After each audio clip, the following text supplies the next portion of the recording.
What's up, everyone? Aaron Nagler here with Cheesehead TV, coming to you on Cut Down Day. It is now 4 p.m. Eastern. I believe we have most of the moves the Packers will have made to get down to the requisite 53-man roster. Reporting coming in throughout the day. Been keeping track. If you haven't, make sure you check out cheeseheadtv.com's roster tracker. All the updated moves should be there. As it stands right now, I think I'm one move away from getting what the 53 is, but I believe it stands at this moment as 3 quarterbacks with Rodgers, Boyle, and Love, 3 running backs, if you're counting Tyler Ervin as a wide receiver, which I think the Packers will be, at Jones, Williams, and Dillon. You've got an H-back in DeGuara. You've got tight ends Tanyan, Lewis, and Sternberger. Wide receiver, as at the moment, and I think this might change, but at the moment, you've got Adams, Lazard, MVS, Irvin, EQ, and Malik Taylor, which is probably the surprise over Jake Kumaro. At offensive line, we've got Bakhtiari, Lindsley, Jenkins, Taylor, Turner, Wagner, Lucas Patrick, Runyon, Josh Neiman, I always say his name wrong, and Hansen there. Defensive line, we've got Clark, Lowry, Kiki, Lancaster, Adams, and Hester. Adams and Hester have barely practiced, so hopefully they're back sooner rather than later. For outside linebacker and or edge, you've got the Smiths, you've got Gary, and right now, it looks like Garvin and Ramsey are the ones to have made it there. It looks like they might be keeping 5 outside backers. Maybe one of the Garvin or Ramsey are yet to be cut.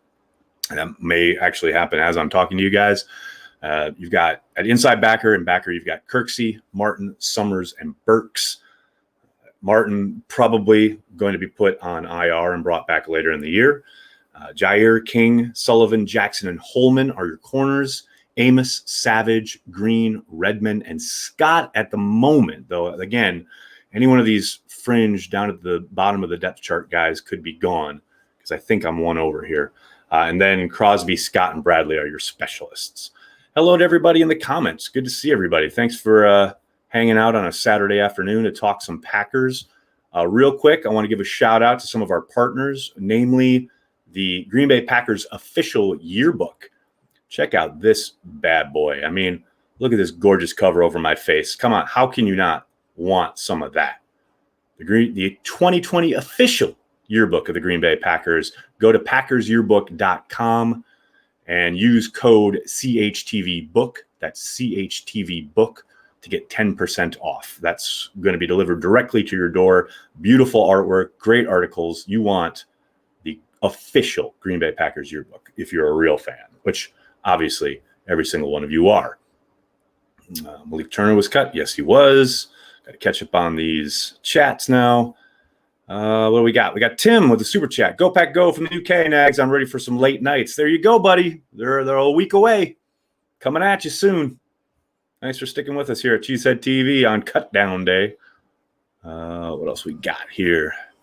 Will any make it to the practice squad? I like Samuels and Tipa, and I thought Williams was good. Yeah, I think all 3 guys that you mentioned have a strong possibility of making it to the practice squad. This year in particular, there are 6 spots where basically you can put anybody. Long-term vets could end up. Jake Kumaro could end up on the practice squad. But I think all those guys are absolutely possibilities.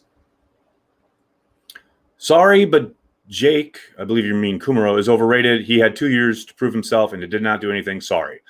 I don't know why you're sorry, Aaron. Don't be sorry. It's fine. The Packers have made a move, and they're moving on from Kumaro for the time being anyway. Sandro, thank you for the super chat. Very nice of you. Thanks, buddy.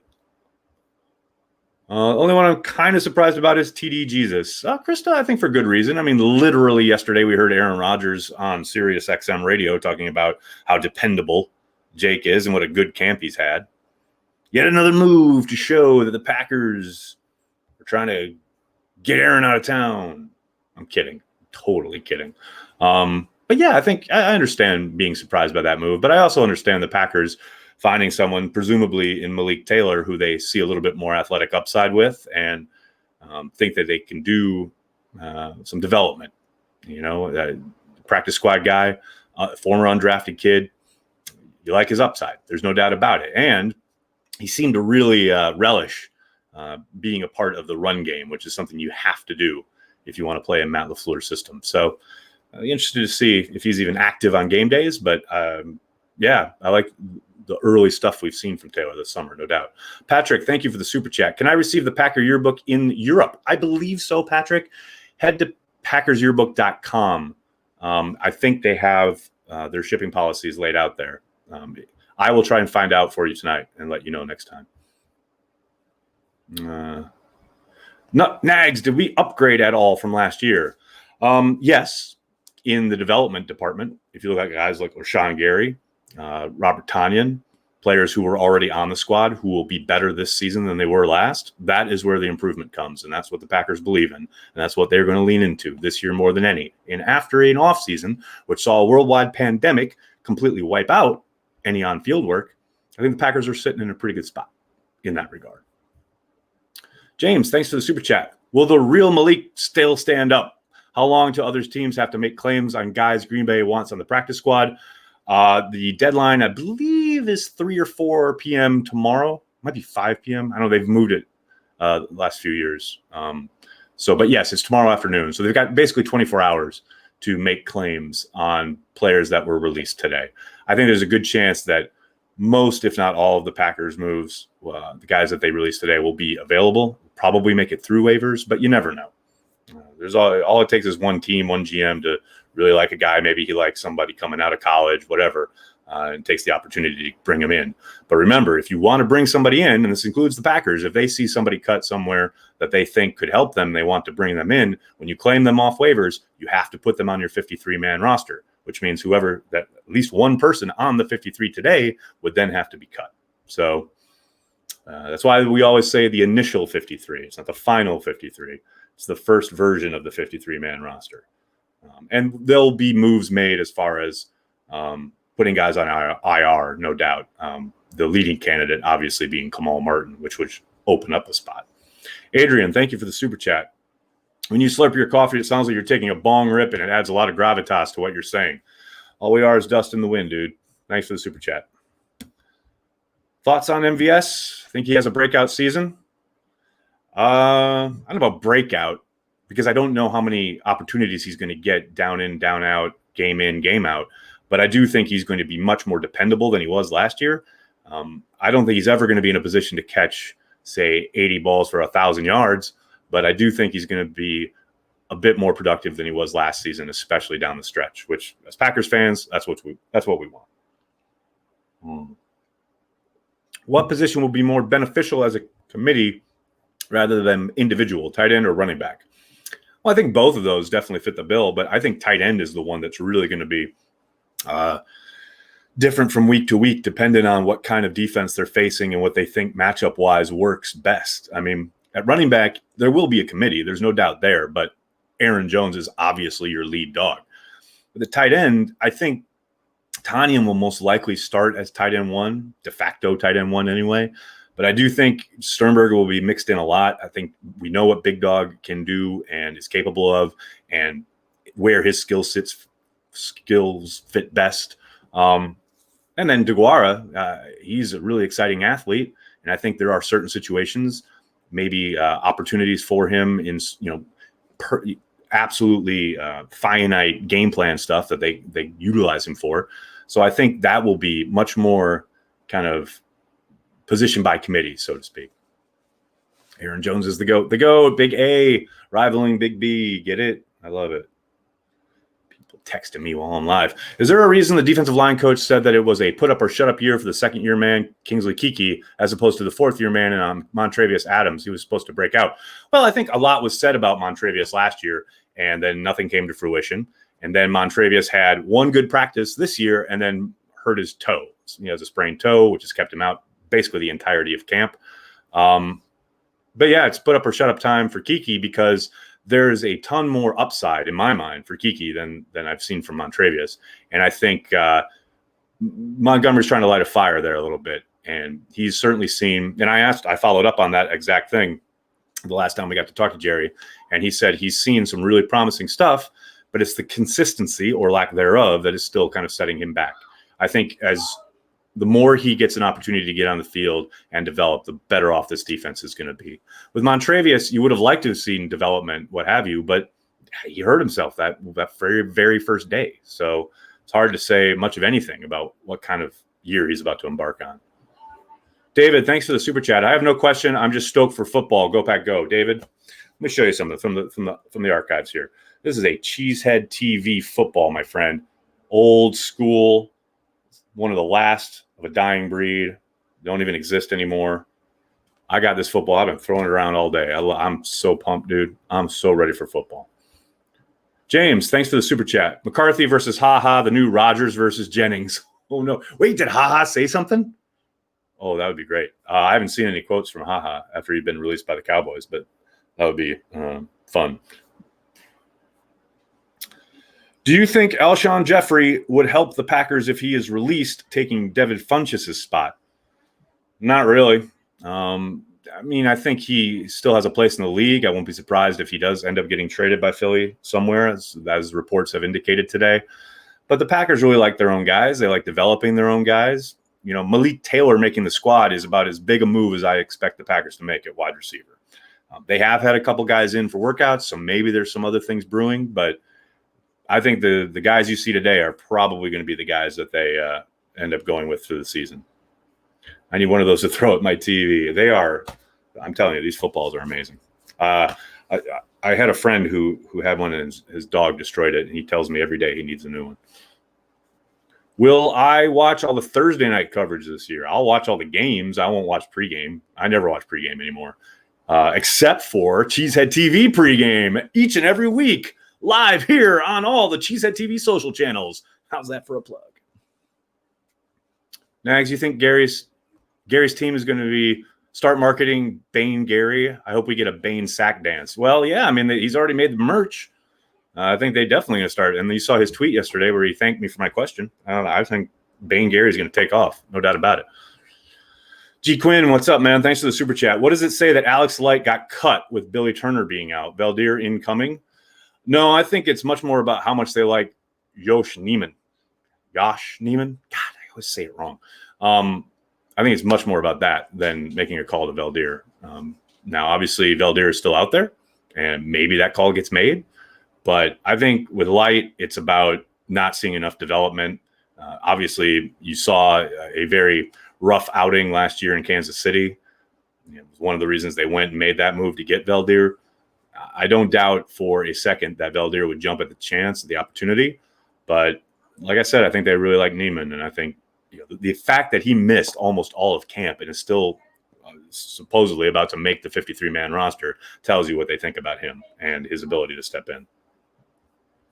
Derek Sherrod, nope.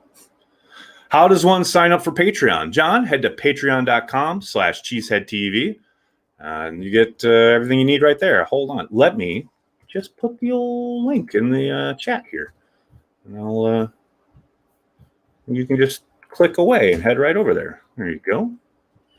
Just head there and sign up. $5 a month is all we ask. You can name your price. You can give us $500 a month if you are so inclined, and certainly we would welcome it. But $5 a month is the lowest level we have, and it supports every single thing we do, including 5 hours of live streaming every single game day this year, hosted by yours truly and Corey Banke, and maybe some other surprise guests. It's going to be a lot of fun. We'll have an hour pregame, 3-hour watch party, and then an hour postgame each and every Green Bay Packers game for the 2020 season and beyond. It's going to be a lot of fun.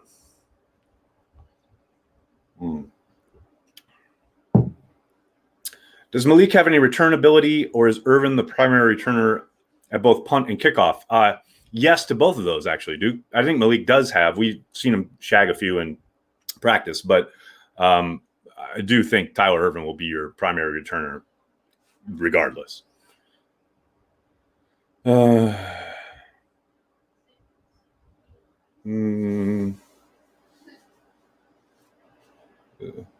love this. Remember old school when you told me you don't want the Packers to win versus the Giants in the playoff game because you miss your family, you're fun because it pays your bills. You're not doing great with the English language here, SWFL, but I think I get your gist. I've been wanting to get this off my chest for years. Yeah, because I was working and I wasn't allowed to be a fan. I was literally flying every single fucking weekend for 17 weeks straight and missing my kids and not allowed to fan. It sucked ass, man. So I'm glad you get it off your chest.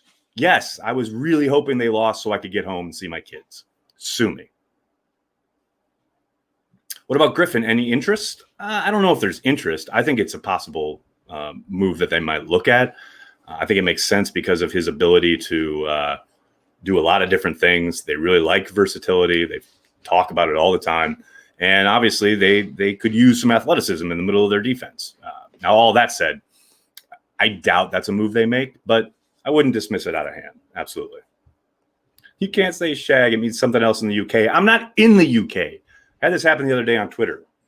You know, shag fly balls. I grew up saying that. And I understand it means something else in England, but I don't live in England. So I'm going to say it. Welcome. Riley, thanks for the super chat. How much less surprised would you be at who makes the roster if we remembered to look at who is good/bad at special teams? Hey, man, I can only say it so many times, right? I've been saying it all summer, especially for young guys. That is the path to the roster. The problem is this summer we haven't had preseason games. We have barely watched any. We haven't had any live special teams work. But there certainly hasn't been much special teams work at all to watch. So it was kind of hard to gauge. But yeah, and that's why, you know, I had people coming after me about Reggie Begelton and how I wasn't giving him a chance. And I said all summer, like, he's got to ball out on teams and then maybe he's got a shot.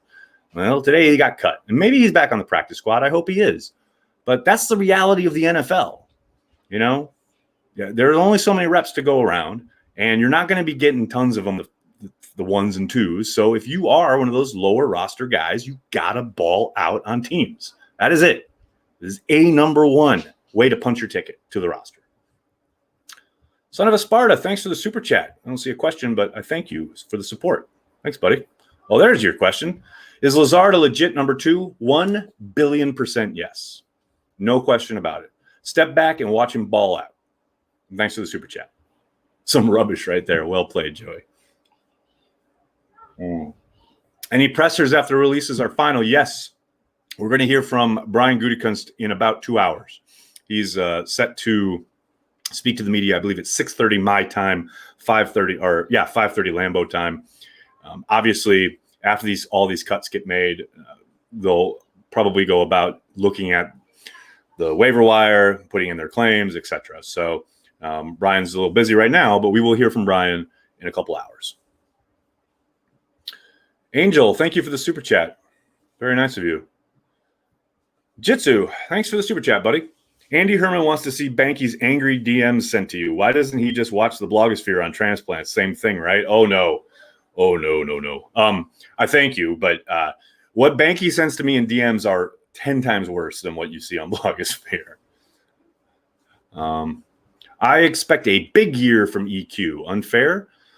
Ooh, Justin. Man, I don't know about big year. I mean, I guess it really depends on your definition, right?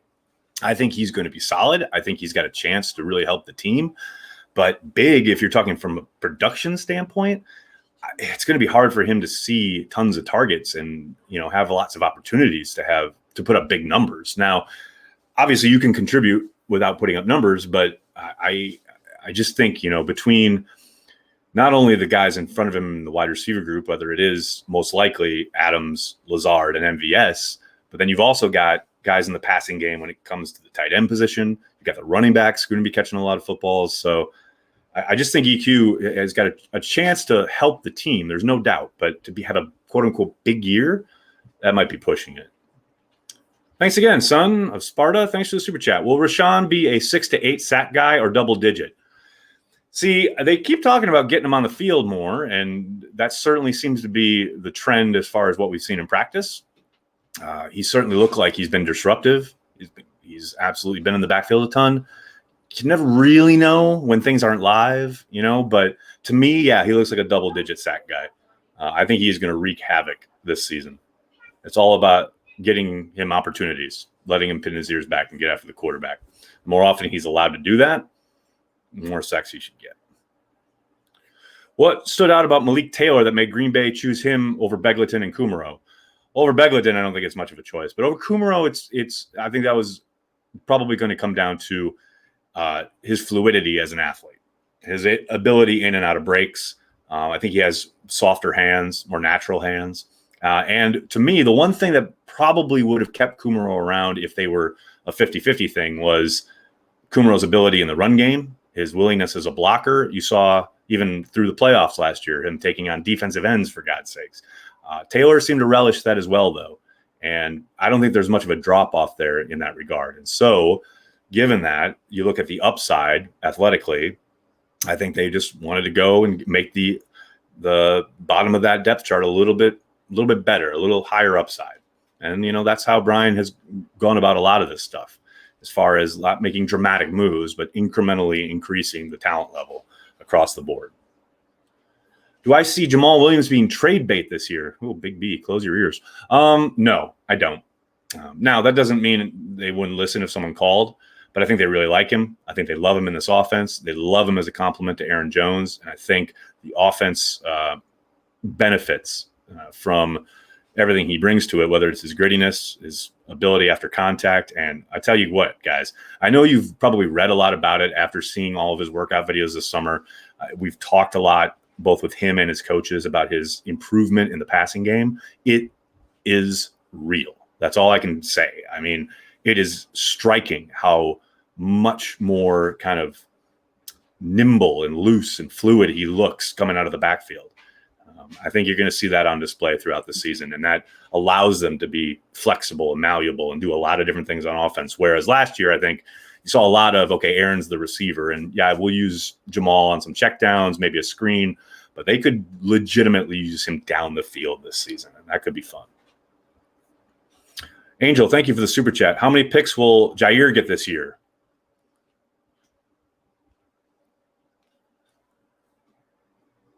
7. There you go. How's that? Is Ted Thompson still serving as a senior advisor? He is. He doesn't come to Green Bay anymore, obviously, and this was before the pandemic. I know the Packers had made the release about his health, the issues he's facing there. He works out of his home in Texas, and he still holds the senior advisor role. As to how much he's involved and his actual day-to-day activity, that I couldn't tell you. But he is still in that capacity. He's still employed in that capacity. I lament the loss of Jake Kumaro. So many questions. Lament. That's so old worldly. I lament the loss of Jacob Kumaro. 36 interceptions. I like it. Are there any guys cut around the league you would like to see the Packers look at? Not really. Not that I saw today. I really like their squad. Do you think Jackson playing outside and Jair in the slot is a likely scenario? Kimball, at some points, yes. I do not doubt for a second that we will see that throughout the season. I think some of it's going to be dependent on opponent, what they want to do as far as their personnel, zone, man, what have you. But, yeah, I think when Jackson, who has been running exclusively outside this summer, is on the field, and we heard Mike Pettin the other day, I believe yesterday or 2 days ago, say he's going to play a lot of minutes or a lot of snaps this year. I think Jair kicking inside makes a world of sense. And not only from a coverage aspect, but don't forget Jair is a sneaky good blitzer. Like, he could easily slip into that role that Woodson kind of relished when he was playing the slot prior to his move to safety. He could be a real threat rushing the passer from that kind of interior position as a corner. So, yeah, I do think that you will see that. Now, that's not to say it's going to be every week, it's going to be every game, whatever, but I do think you'll see that a bit, no doubt about it. How rough is the inside linebacker situation currently? I mean, you can look at it one of two ways, right? Like, are they as talented there as many other teams around the league? No. But is there a team in this league that has more experience than the Packers? Or is there a defensive coordinator who has shown that he can utilize everybody on defense to mitigate the problems at inside linebacker more than the Green Bay Packers and Mike Pettin? I say no, sir. So it's nothing they haven't had to deal with before. And I would say Kirksey is a bit of an improvement over Blake Martinez. So right now, I think they're okay. Who is starting on the right side of the O-line versus the Vikings? Well, I don't know, man. You heard old Schneidman ask a question of Coach about Elton Jenkins possibly shooting out to right tackle. Maybe that's a possibility. I think Lane Taylor kicking out there is a possibility. Rick Wagner being the actual starter, depending on his arm, is a possibility. Going to see how it plays out. But if I had to guess, they'll stick with, Taylor at right guard and Wagner at right tackle. But we'll see. Ways to go yet. I'll take one or two more here. Green's injury pigeonholed the D last year. Tell me this won't be repeated, please. Brandy, I wish I could. I know Raven's been out for a number of days now, almost a week, I think, maybe a little longer. And I really hope they're just resting him up and getting him ready for week one because, as you say, they were a very different defense once he left. Now, you have to think they've got some kind of plan to mitigate, if we lose Raven again, we can't completely fall apart. But who knows? But yes, I'm with you. It is kind of a little nerve-wracking. Cyril, thank you for the super chat. If the tight end or running back has to help/chip for the unsettled right tackle position, can LaFleur's offense still be effective? Oh, 1,000,000,000% yes. And for no other reason that Aaron Rodgers is your quarterback. Look, we all get nervous about the tackle spots for very good reason. They are important, and they absolutely are a quarterback's best friend. But if there is a quarterback in the NFL who's proven time and again his ability to maneuver and work and do whatever the offense needs, even with problems at a tackle, it's Aaron Rodgers. I give you as Exhibit A the Kansas City game last year once Alex Light came in. I mean, they scored boatloads of points with Alex Light at right tackle. Aaron Rodgers can make it work. No question about it.